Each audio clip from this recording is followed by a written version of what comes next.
Welcome back to Clubit TV. My name is Jared and this is Hubert. We have just changed the course of history. William here, no, Harold. You were playing Harold. Harold managed to kill William. We of course played 1066. So, what can we say about this game? Hubert, I'll leave it over to you to start us off. What did you think? Just before we say, yeah, if you haven't watched the playthrough video, true, go watch it now. Go watch it now. Or this basically it's a player versus player game, card game, and you slug it out. It's very take thatty, and you just kind of beat each other up quite a lot. So anyway, what did I think? First of all, component-wise, love the art. It's all original.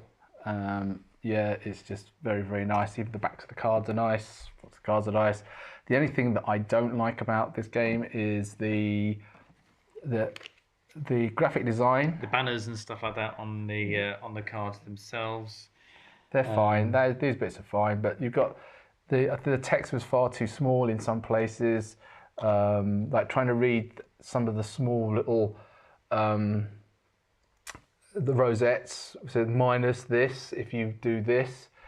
It just was too small. It's very difficult to read. They could have got away with getting rid of the flavor text and making it bigger.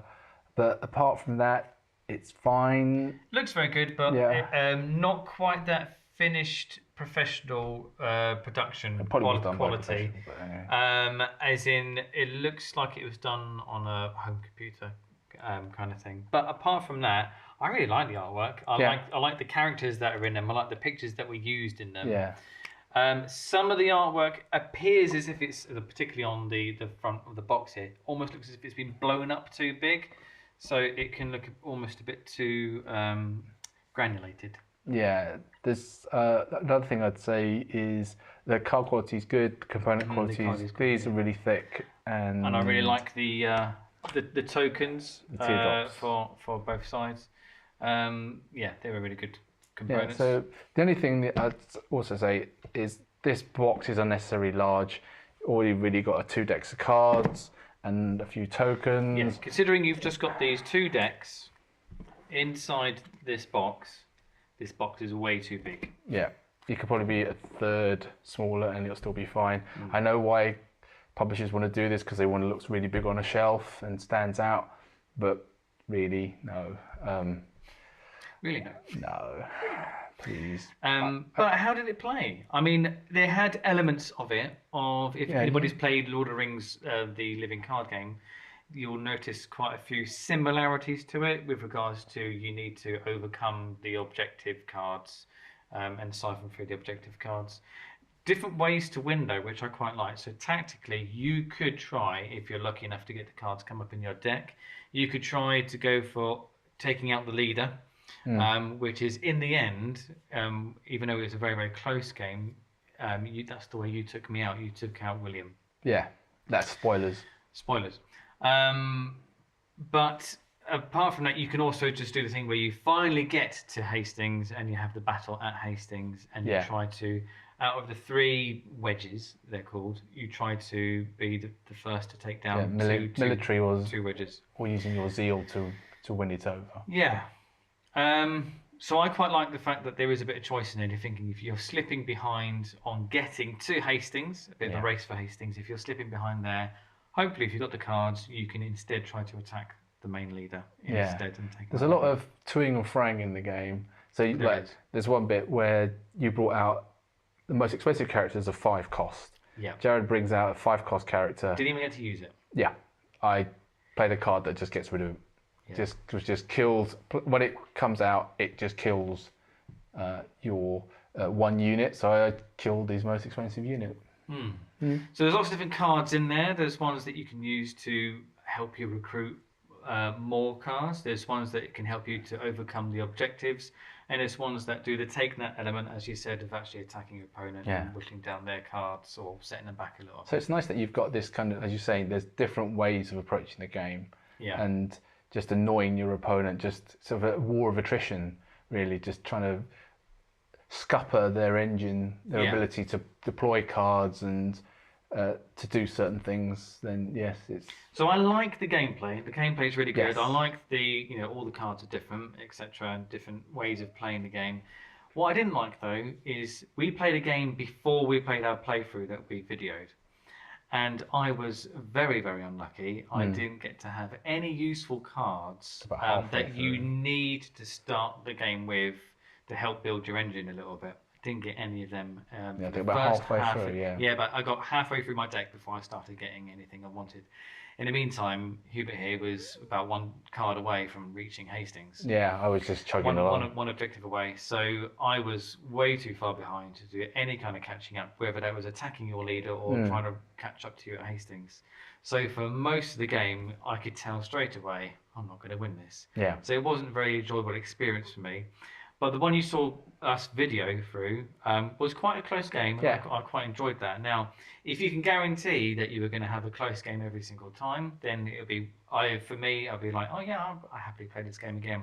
But because of that risk element of the luck of the cards and what you're drawing, it kind of puts me off a little bit. So I've enjoyed playing this game. It's been a really good experience. I like the artwork, but the luck element of the cards and drawing the cards has kind of put me off a little bit. Yeah, I would say, I think that's true of any kind of card game where you've got 2 decks that have been pre-compiled. Yeah. Or any game where you've got a deck, a lot of it is down to whether the cards come out in the right sequence or at the right time, and if one of them just doesn't, then you really are scuppered. It can be a big problem. But if you kind of go into this game knowing that this is a problem, or with these kind of games, then you can be a little bit more forgiving. Unfortunately, when this game does take quite a long time to play, it says 30 to 40 minutes. As you were saying to me that it wouldn't be so bad if you fell behind and the game was over in 10 minutes. But the fact that you're 30 minutes, you pretty much worked out within 20 minutes that you're not going to win this. I worked out in 10 minutes. Yeah, and it's just like, and you think like, do I really want to play another 30 minutes of this game, and without a chance of winning it? It's an issue. It could be that you could. Maybe it just needs a little white handkerchief in the box. Yeah, just say, no. Yeah, it's just like, you're the clear winner here. I give up now. There's plenty of space in there. You can I'll stab myself in the eye. Thank you. Let's just go. So what's your overall score? I mean, overall score is a 6 for me. I think it is an enjoyable experience. I really like the artwork. I really like the gameplay. So I do enjoy this game. I just wish that there wasn't an issue with luck with the deck. Yeah, I would agree with everything you said. I love player versus player games, and so this game should fit into that kind of slot for me.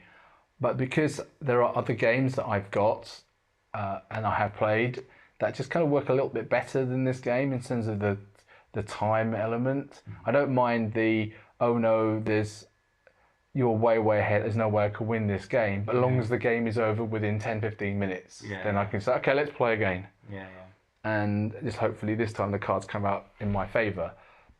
So I would rate it slightly higher than you, maybe a 6.5. I do enjoy playing this game, but having played it, I probably would be a little bit, I wouldn't rush out and get it. But you've seen us play this game on the playthrough and tutorial. If you like it, and if you like the theme, if you like the Battle of Hastings, theme. This is the perfect game to reenact the Battle of Hastings, for the race to get to Hastings. And then win the battle. And then win the battle. So So thematically, I think it does fit thematically. The whole thing oozes theme with regards to the characters that we use, the different types of all these characters are all in Doomsday Book.